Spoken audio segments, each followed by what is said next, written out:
Hey, I'm Richard. Welcome to my kitchen. I'm glad you could join me today for the first episode of my cooking show.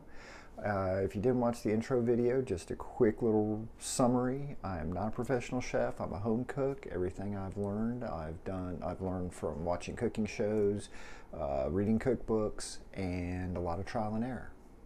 A lot of trial and error. So, what I'm going to do is just share some tips and tricks that I've learned over the years. Hopefully show you that cooking isn't a chore, that it can be fun and it can be a creative endeavor. I'm a writer by trade. I host a podcast, I blog, I do all sorts of creative stuff, and cooking to me is just another way to be creative. So let's get started. Okay, so because I want to start off with a good foundation for the cooking show, I thought I'd talk about one of the foundations of cooking, which is stocks and broths. Now, you may be asking yourself, what's the difference between a stock and a broth? Good question. And I've got an answer for you. Basically, broths are seasoned and stocks are unseasoned. That's it. So you can make stocks and broths out of all sorts of stuff, vegetables, chicken, beef, shrimp shells. Say that 5 times fast. And I heard you, I'm not sure if you can do it out of pork or not, maybe. We'll explore that in another episode. But it's a great way to eat a little healthier, to save a little money, and to kind of upcycle. That's less stuff that you're throwing away. When you're saving the bones and the vegetable cuttings and things like that, it's less trash. So it's a good thing.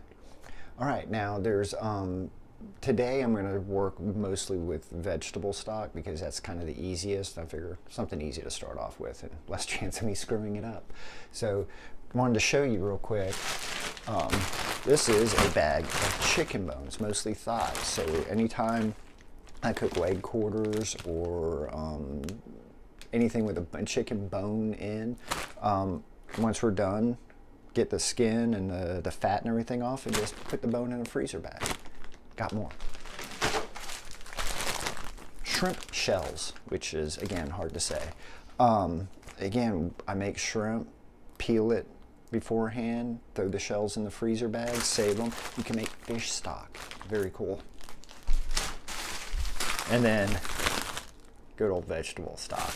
Now, the thing with vegetable stock is not all vegetables avail themselves to stock. Why? Because some just get nasty in the freezer and others don't boil well. But the cool thing about vegetable stock is you can save a lot of stuff, like when you're cutting up. Butt ends of carrots, the little white end heel of a celery. The celery leaves you can save. Onion ends. Another cool thing, mushroom stems. Get portobello mushrooms and you eat the caps, wash the stems off, throw them in the bag, add some earthiness to your stock. Very cool.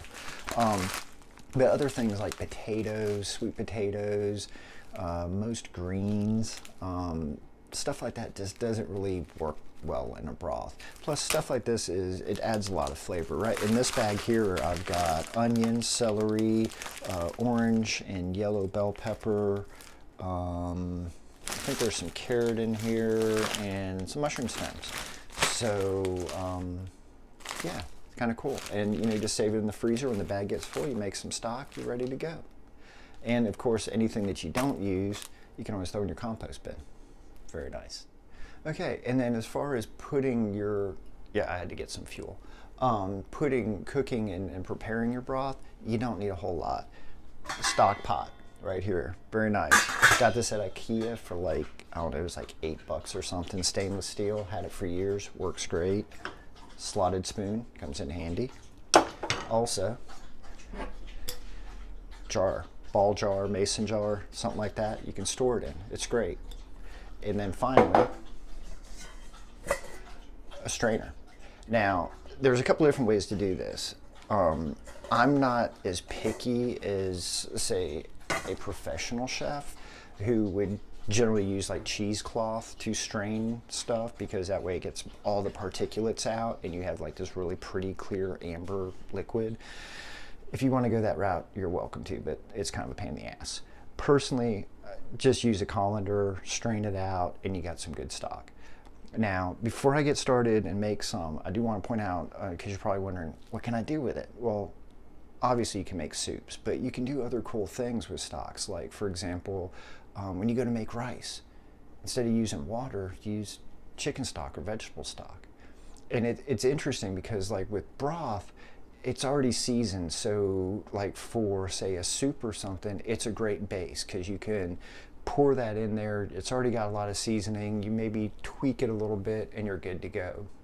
A stock, however, doesn't have as strong a flavor, but it's this great base that you can build off of. And it's funny, if you ever feel so inclined, you can experiment and make, say, a soup with just stock and then make a soup with broth, and you can tell the difference. Make a soup with stock and make it with water, you'll tell the difference, because even just the unseasoned stock is a huge step up from just using water.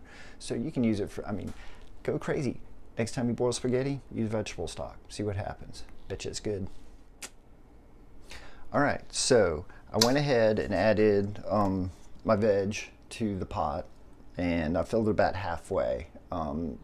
The more you add, the stronger the flavor, I guess. I usually go about halfway, and then I just add some water.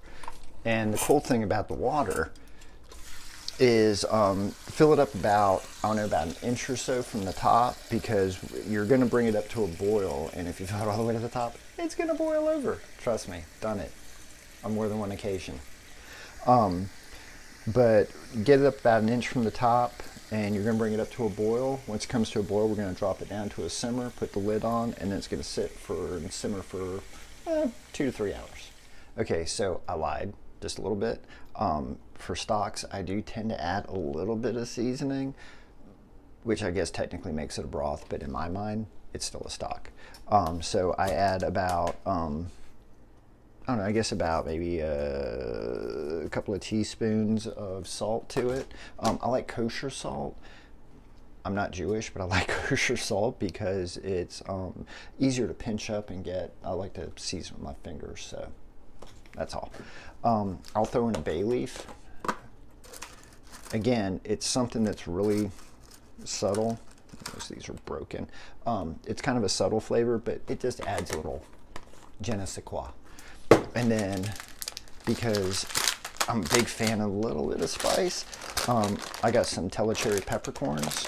Now, you gotta be real careful with these. You only want to add a few. This is like maybe a dozen. Otherwise, it will overpower. And again, going for this, the real subtle flavor.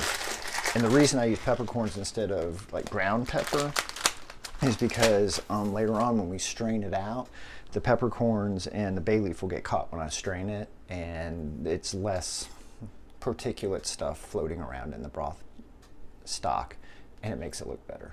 All right, let's get this to boiling. All right, so guess what? It's coming to a boil. So what we're going to do is get it rolling really good here, and then I'm going to turn the heat down to low. Give it a second here to settle a bit, and then we put the lid on. Now, a lot of times when you make stock, you want to leave the lid vented a little bit. One, it helps prevent the boil overs, and it helps it to reduce just a little bit, so that kind of intensifies the flavors. However, this stock pot, very coolly, has a little vent hole right in the rim there, and so it'll vent fine on its own. And what we're going to do is we're going to let this simmer on low with the lid on for about 2 to 3 hours. Your mileage may vary. You can experiment, see what works best for you. If you're like me, you end up with a lot different variety of vegetables in every batch, so it's going to taste slightly different every time. This one again is bell peppers, celery, carrots, onion, portobello mushroom stems, and I think there's a couple of tomato pieces in there too. So let's let this do its thing, and we'll be back in just a little while. Okay, so 2 hours and half a bottle of wine later, the stock is finished. So one thing I forgot to mention earlier is that, like, anytime you cook, you want to keep an eye on what you're making. So after about, I don't know, an hour, check on it. You might need to add more water. I usually add about the 1 hour mark. I'll add about 2 cups of water because it's evaporated. And then check again about 30 minutes before you're going to take it off the heat, and add a little more water if need be. You want to keep it, again, about an inch from the top. And so now that it's ready, it's time to drain it. So again, be careful. This is going to be really hot. It's like lava. So we're going to pour this out, and making a mess while I'm at it, as you can see.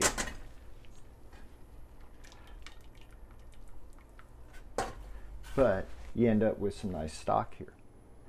Okay, so I cleaned up the mess because I warned you there'd be mistakes. But basically, yeah, you're just using the colander to strain the stuff out into your pot.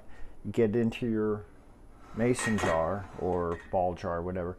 Again, it's going to be ridiculously hot. You can let it cool off for a while if you want to. I find that pulling the vegetables out first and then letting it cool down, it'll cool down faster.